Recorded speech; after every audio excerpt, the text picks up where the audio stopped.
All right, this lesson and this video is particularly for the skeleton pen and ink project, or we've done it in the past with graphite. But what we're about to do is we're about to start experimenting with watercolored pencils. Okay, watercolor colored pencils. So basically, what we have here, a nice pretty brand new box, we have watercolor pencils, and each pencil is made up of a colored pencil. However, it says watercolor. So what does that mean for us? That means we are going to use these as colored pencils, but we are also going to use watercolor. So we're going to use water to use these as watercolor. So what you're going to do is you're going to pick whichever color you want for your background, and I'm going to show you really quick how these are used. So they're a very cool material. They're fun. They're easy to use. All you really need is the colored pencil. You need a brush and a cup of water. And the way that these are used is you can color with these like a normal colored pencil. However, the magic happens when you take a wet brush, because now they turn into watercolor.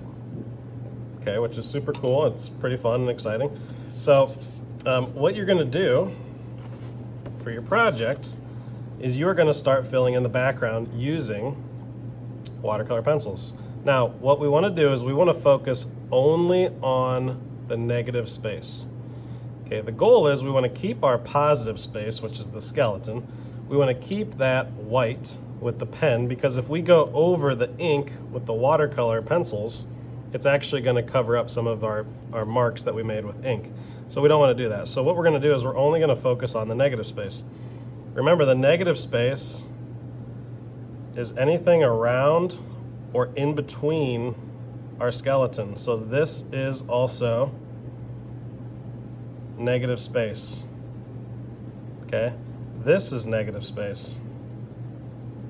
Okay, if there's ribs in the background, that's not negative space, that's positive space, but the space in between where we can see through to the background is negative space.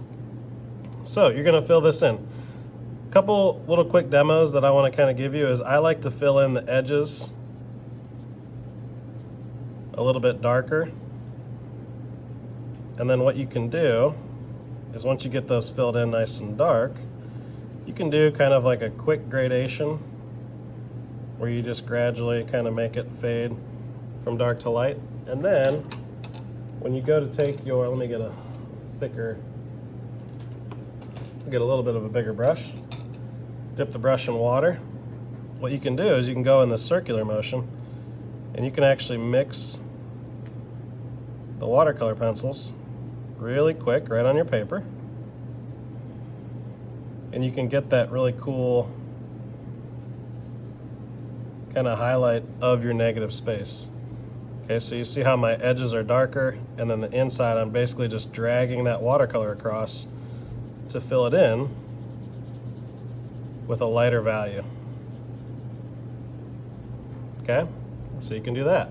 The other thing you can do is once this watercolor is wet, you can get pretty creative. And I think like a skeleton, I think like it's missing like veins and the muscular system. And so I kind of like to give it this cool like texture. Okay, and you can draw right over top of a wet surface with the watercolor. So I think this looks kind of cool. It's just like my personal preference with skeletons, giving it that kind of unique creativity. Okay, you could do that. Also know that watercolor pencils, they draw differently when the water is wet versus, or sorry, when the paper's wet versus when the paper's dry.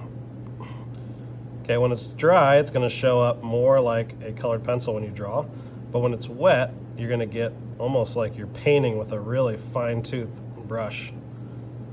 And it's pretty fun, and you can kind of experiment in your sketchbook to get an idea of what you want to do. Okay, so what I would recommend is keeping your background consistent. If I do this part blue, I'm going to do all my negative spaces blue by following this certain shading pattern, by outlining a little bit darker, coming in with just a little bit of water. Okay, I'm not using a ton of water. I'm dipping it in the cup and I'm brushing it off on the sides. So I'm just taking a little bit of water. If I use too much water, it doesn't quite work as well. And then I'm gonna go from there, okay? So that's how you use these colored pencils. What you do for the background is kind of up to you. If you want to just make it one solid color, like let's say you want to do it red, you can kind of outline all your negative space, do a really quick kind of gradation, and then just let the water take that, take the watercolor, which is what it really is, take it and let it spread out throughout your background, okay? When you're done with the project, I'm expecting for your entire negative space to be completed with watercolor pencil, and then also your entire positive space to be completed in white with the Sharpie pen. Some of you may have had access to these Micron pens, but it should be done using, obviously, 2 of these possible 4 techniques with the pen, okay? So if you have any questions, as always, feel free to shoot me an email, and I will get back to you as soon as I can.